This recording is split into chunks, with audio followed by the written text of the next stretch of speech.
Hello मेरे प्यारे साथियों, welcome to target study IQ. आज हमारे पॉलिटी एमसीक्यू का क्लास 7 चल रहा है।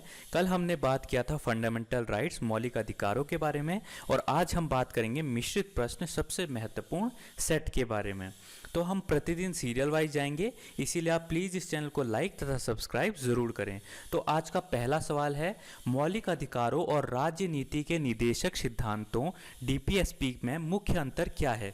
तो इन दोनों में मुख्य अंतर क्या है?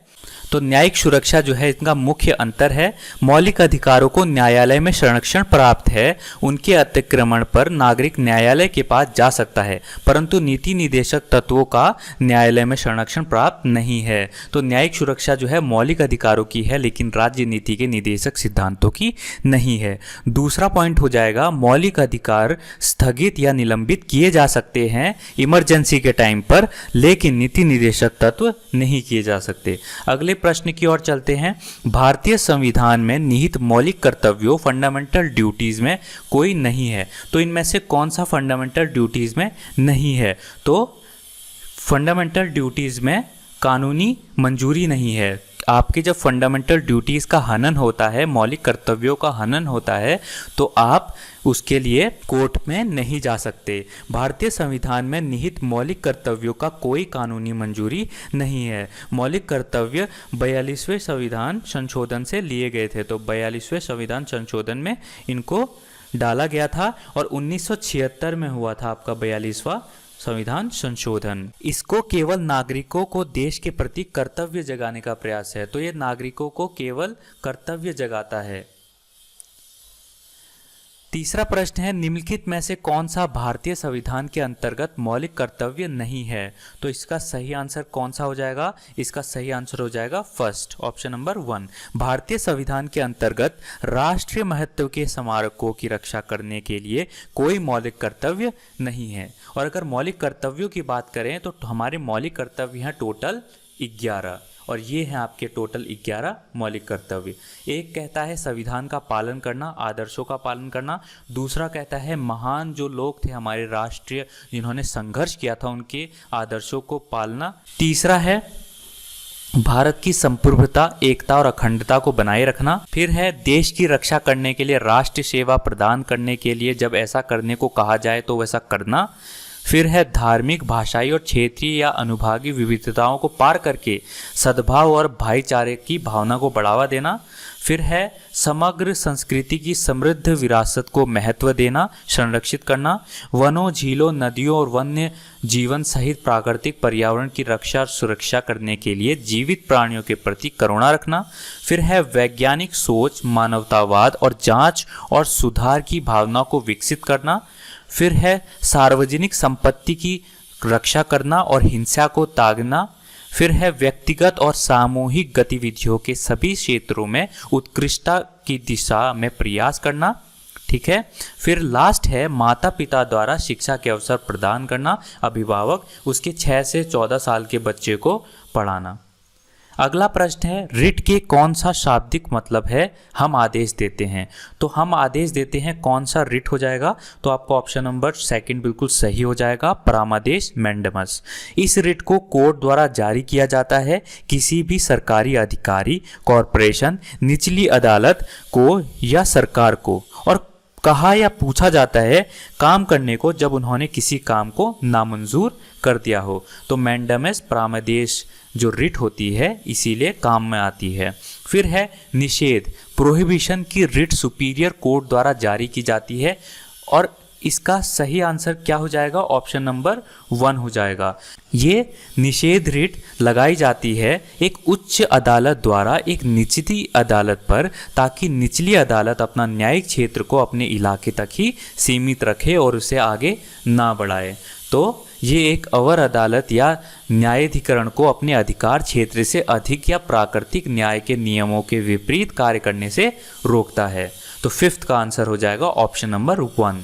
फिर है 6th क्वेश्चन, संसद सदस्य की अयोग्यता से संबंधित किसी भी प्रश्न का निर्णय करते समय राष्ट्रपति को राय प्राप्त होगी। तो किसकी राय प्राप्त होगी? तो इसका ऑप्शन हो जाएगा ऑप्शन नंबर 2, भारत निर्वाचन आयोग की, इलेक्शन कमीशन ऑफ इंडिया की।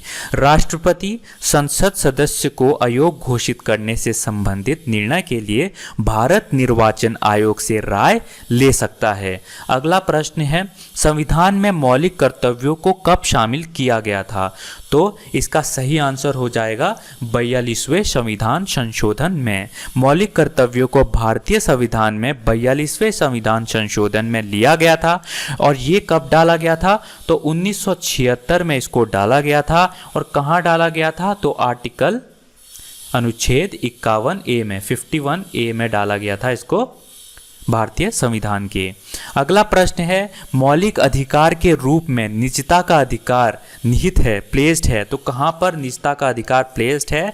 तो वो हो जाएगा ऑप्शन नंबर 2, बिल्कुल सही आंसर हो जाएगा। निजता का अधिकार एक अभिन्न अंग है जीवन और व्यक्तिगत स्वतंत्रता के अधिकार का, जो कि हमारे संविधान के अनुच्छेद 21 में दिया गया है। तो अनुच्छेद किस में दिया गया है? 21 में दिया गया है। निजता के अधिकार को सुप्रीम कोर्ट ने संविधान का हृदय कहा है। तो निजता के अधिकार को सुप्रीम कोर्ट ने क्या कहा है? संविधान का हृदय कहा है। 9th प्रश्न की तरफ चलते हैं।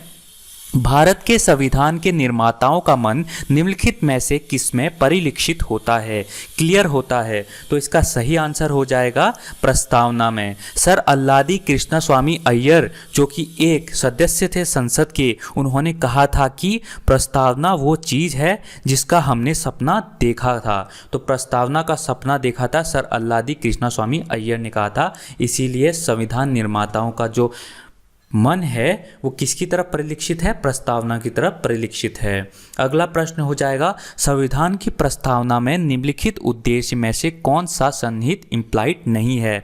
तो कौन सा है? तो इसका ऑप्शन नंबर 4, आर्थिक स्वतंत्रता।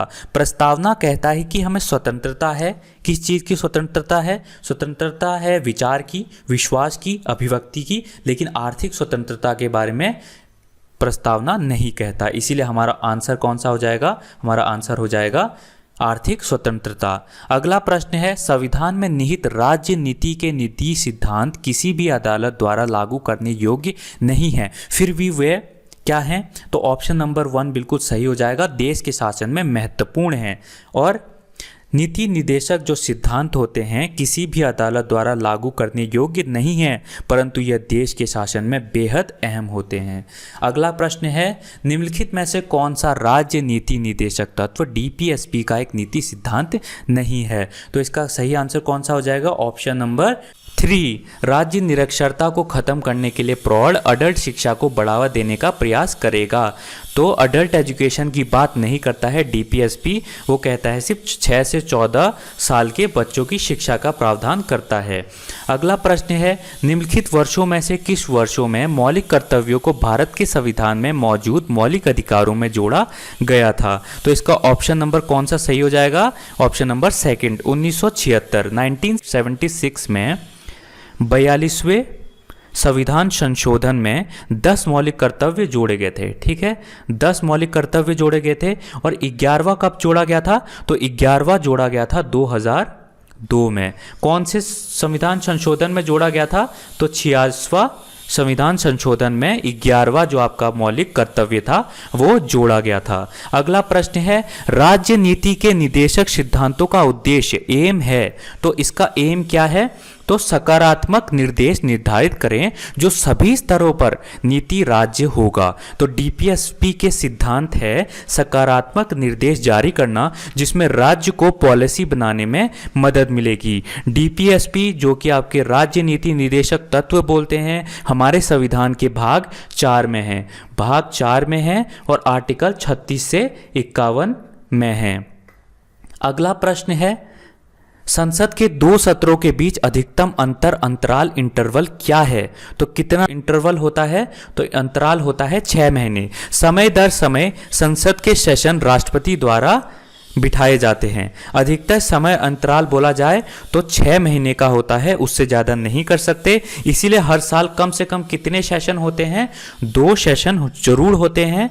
हालांकि 3 सेशन आमतौर पर होते हैं। और 3 सेशन कौन कौन से होते हैं? तो पहला सेशन होता है बजट का सेशन, ठीक है, बजट सेशन जो कि आपके फरवरी से मई तक होता है। फिर उसके बाद कौन सा सेशन होता है? मॉनसून सेशन, बरसात का सेशन होता है। वो कब होता है? जुलाई से सितंबर तक। फिर होता है आपका विंटर सेशन। विंटर सेशन कब होता है? तो विंटर सेशन होता है नवंबर से दिसंबर तक। तो 3 जो आपके सत्र होते हैं आपके संसद में, लेकिन 2 सत्र कम से कम अनिवार्य है। तो गाइज ये थे आज के टोटल 15 क्वेश्चंस। अब एक क्वेश्चन आपके लिए होमवर्क है और आपको इसका आंसर बताना है। तो भारत के राष्ट्रपति द्वारा प्रख्यापित अध्यादेश ऑर्डिनेंस का अधिकतम जीवन क्या है? तो आपको बताना है 6 महीने है, 7.5 महीने है, 8 महीने है, 10 महीने है। तो कौन सा इसका सही आंसर हो जाएगा? तो आप मुझे कमेंट सेक्शन में ज़रूर बताइए। और अगर आपको ये सेशन पसंद आया तो प्लीज़ लाइक कीजिए, शेयर कीजिए, सब्सक्राइब कीजिए। Thank you so much and God bless you all.